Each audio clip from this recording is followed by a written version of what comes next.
All documents and household records are available on the video screen for immediate reference.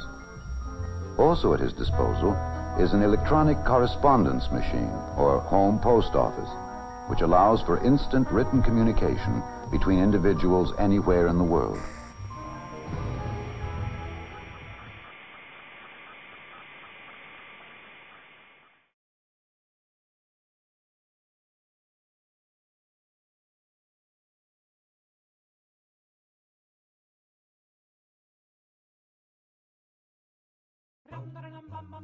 The year was 2006, and Time magazine had named its Person of the Year. Its 2006 Person of the Year was, well, me. But it was also you. It was all of us.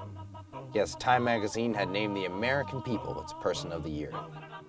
The cover had a computer with a mirror-like screen so that we could all marvel at what we had accomplished in cyberspace. Yes, the world was changing. We were making the world more accessible for the Joe Schmoes and Debbie homemakers. It was about you, about me, about the American dream. Yes, this tool was the World Wide Web, cyber technology. Whether on a phone or on a computer, we the people were changing the world. Yes, we were doing great things, and it would only get better. It was a great time to be an American, or even simply a citizen in our great cyber world.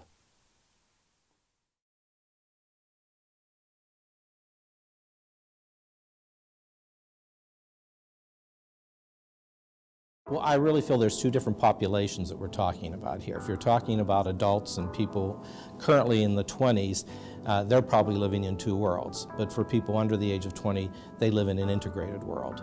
Their experiences with the electronic media has really been integrated into their lives, so they don't experience it in two different ways. I make decisions to turn off phones and to shut them off during dinners and to really feel free to disconnect.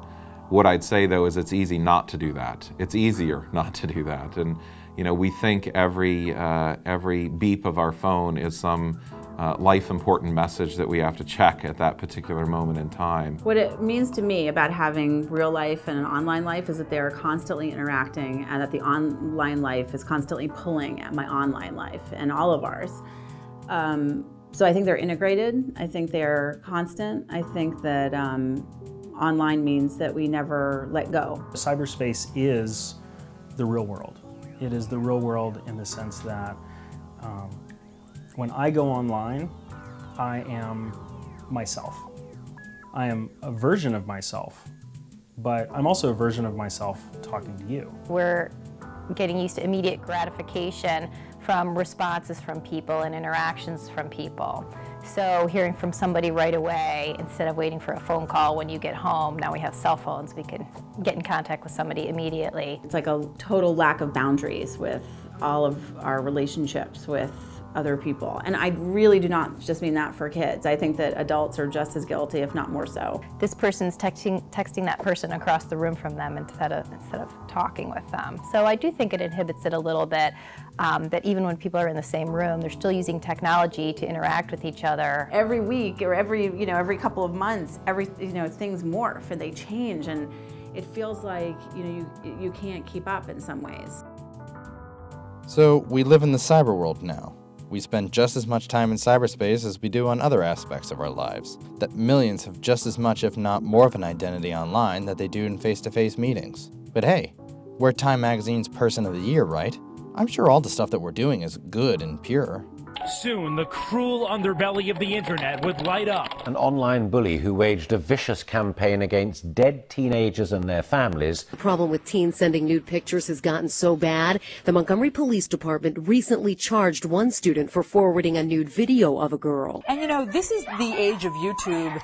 I don't know if girls, you're seeing more and more of this, and I don't know if girls ever used to beat each other up like this. But this tragedy did turn a spotlight on a dark corner of teen life. Cyberbullying. Cyberbullying. Cyberbullying. Cyberbullying. Cyberbullying. Bullying. Bullying. Bullies. Unrelenting cyberbullying by fellow students.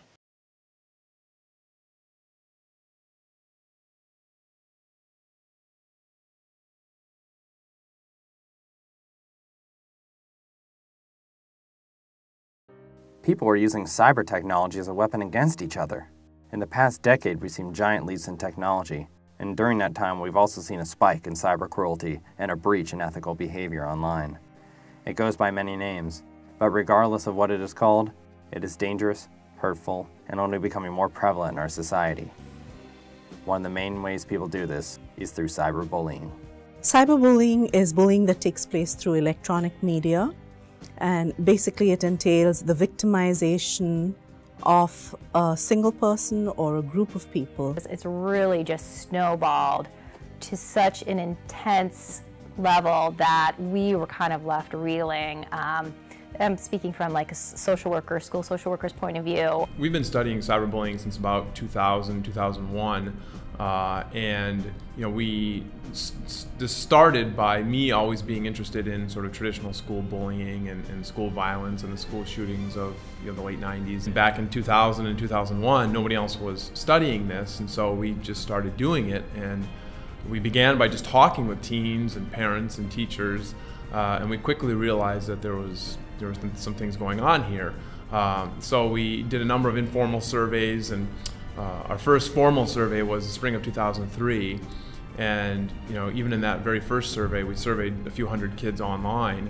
We found that about a third of them had experienced some form of cyberbullying. In 2003, I worked at Cal State Long Beach, and most of my students who are master students placed in the school system as school counselors in training would come back and talk with me about issues related to people being victimized through electronic media. I think that at that time it was through AOL instant messaging. What I do remember is AOL. I remember instant messaging. That was the first time when I was teaching that kids were starting to go after each other. Since technology has come along in the past few years, it's become cheaper, and access to it has become greater. So once it was available to like high school students and older, now it's been creeping downward into middle school and grade schools, and kids know how to get on the internet and do all sorts of things now. So I think that the rise in the cyberbullying has also been because the technology has become cheaper and then become more accessible, and also crept downward into younger ages as well. I think we should take a moment to look at the power these cyberbullies have and what effect it has on the victims. Cyberbullying can take many forms, such as sending mean messages over the internet or cell phone, spreading rumors via text message, sending cruel or threatening messages via social networking sites or other websites, stealing someone's account information in order to change things about their account or send hurtful messages as that person, purposely pretending to be someone you are not online as to confuse or hurt someone else, taking on flattering photos of someone else via cell phones, webcams, or other digital devices, sexting or circulating sexual pictures or messages about someone else. And this is affecting a lot of youth in America. Roughly 40% of young people have been bullied while online, and 1 in 4 have had it happen more than once. 21% of kids have received cruel, mean-spirited, or threatening messages in cyberspace. 53% of kids admit to having said something mean or hurtful while online. More than 1/3 have done it more than once. Well, when you talk about kids, I think that we have to talk about what's happening within our broader culture.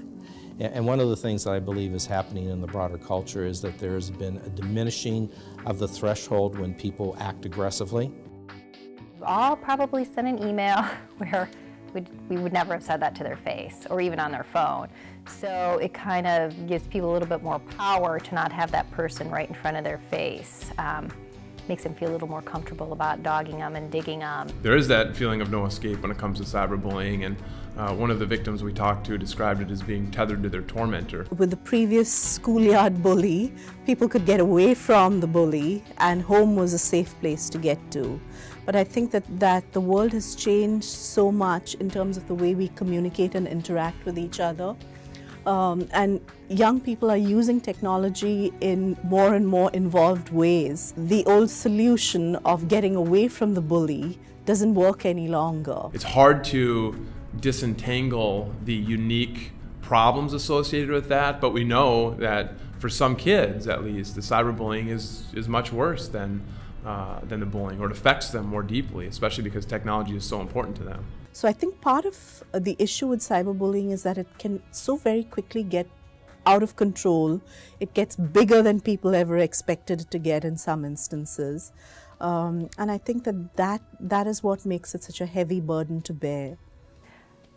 You know, it's just so easy to do, so much easier to do, and it spreads so much quicker. You know, you can be on the internet or your phone 24/7 and have it spread out there, and you know, they know that that's a great way to get at somebody. Becomes an intolerable burden, and it's very difficult for a young person to brush something like that off, because the words are so serious and just cut to the bone. The public interest was piqued with some high-profile cases. Megan Myers,